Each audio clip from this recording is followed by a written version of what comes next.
Ayo, I'm enlisting some help from Claptrap and some friends to show you all my Borderlands collection.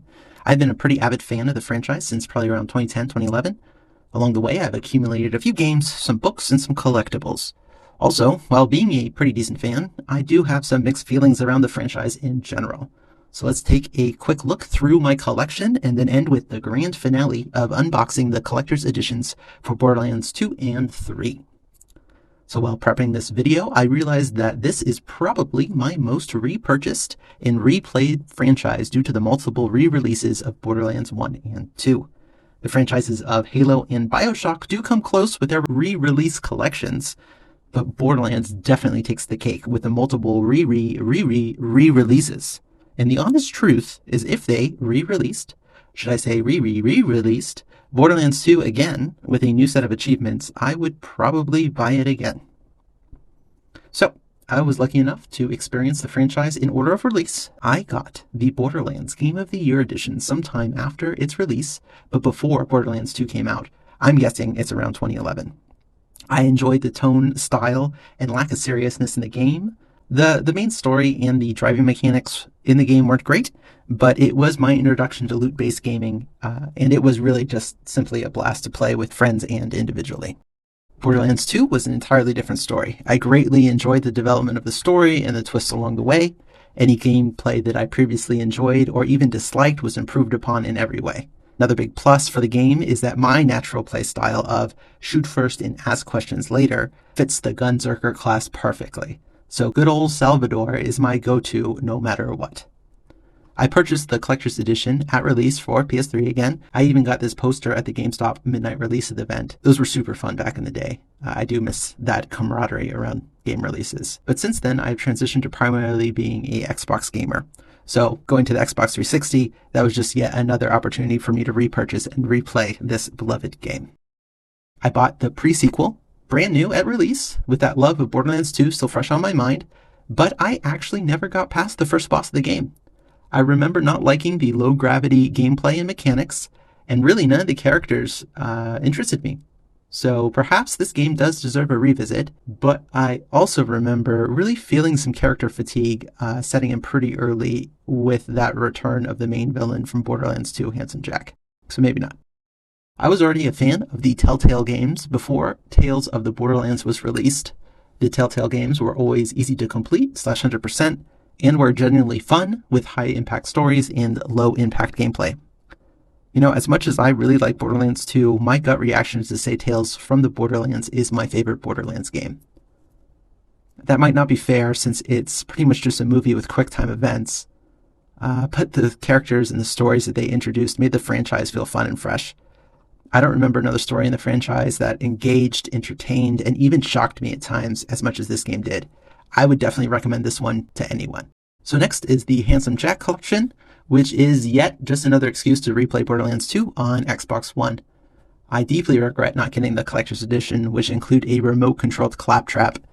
I had already spent a decent amount of money on the game with that original release collector's edition, and really couldn't justify dropping another $400 for this big old goofball. The bundle did also include the pre-sequel, and I do remember trying it again, but I think I put it down just as quickly as the 360 release, so that might actually be a good sign that the game just isn't for me. And here's Borderlands 1 again, another re-release for Xbox One. Oh, and it's still sealed. Oh, I actually double purchased this edition, so I essentially triple purchased this game in total. That is embarrassing. The short story here is the physical edition was a GameStop exclusive and there was a delay in shipping. So I was too impatient for that replay. I purchased it digitally in the meantime and then just held on to the physical edition when it came in.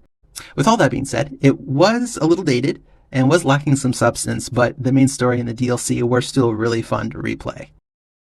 So on to Borderlands 3. Ultimately, the game is fine.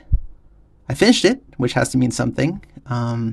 I explicitly remember a few false endings and fake-outs along the way in the story, and I was frustrated each time that I wasn't done with the game yet. So that's never a good sign.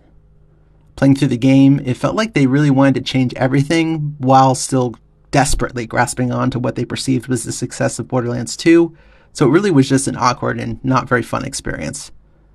I did finish the game with the character Flack. I didn't really like the character, but I also didn't really like any of the other selections, so I don't know. Maybe it was nostalgia, maybe it was a mix of everything, but I didn't touch the DLC or really play it further. So Tiny Tina Wonderlands was a better game than 3, but I'll admit I don't remember the story or much of the experience at this point. I remember that despite the game being centered around one of the biggest loudmouths in the series, it wasn't as annoying as I expected, and the overworld D&D theme was pretty cool. So it was fine. It was good, I guess. I didn't purchase the collector's edition here due to the lack of steelbook, and it was one of those weird gameless collector's editions, so you'd have to buy the game anyway, and that's never very appealing. Alright, so last is the new Tales from the Borderlands, and admittedly I haven't played it yet. It's one of those situations where I want to continue my physical collection in a series, but here I also wanted to avoid disappointment.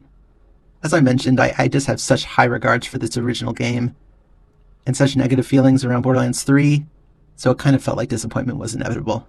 Actually, looking back, it came out right after Deathloop hit Xbox, after that weird PlayStation exclusivity, so maybe I just got distracted and haven't looked back. Maybe this is some homework. This is some homework I can do, since I have it already, and I can report back what I think in the comments. So here's my rankings of the games that I actually played based on that retrospective. I think this is fair, but let me know if you disagree with any of these rankings or general review. So next, let's take a look at some books. They're pretty hefty, so I'm going to cut Claptrap some slack here. There was a short period of time where I collected these hardback strategy guides, but at this point I'm not sure why.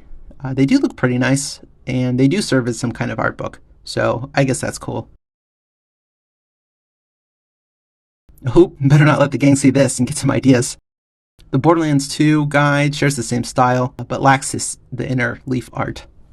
They do include some paper crafts in here, which I guess is a pretty cool addition. Next are some art books, and here's some more shrink wrap on that book for Borderlands 3. Again, one of those impulse buys on Amazon Black Friday, just to complete a collection. I really need to be more mindful of that these days, just to not buy it, but buy it if I actually want it.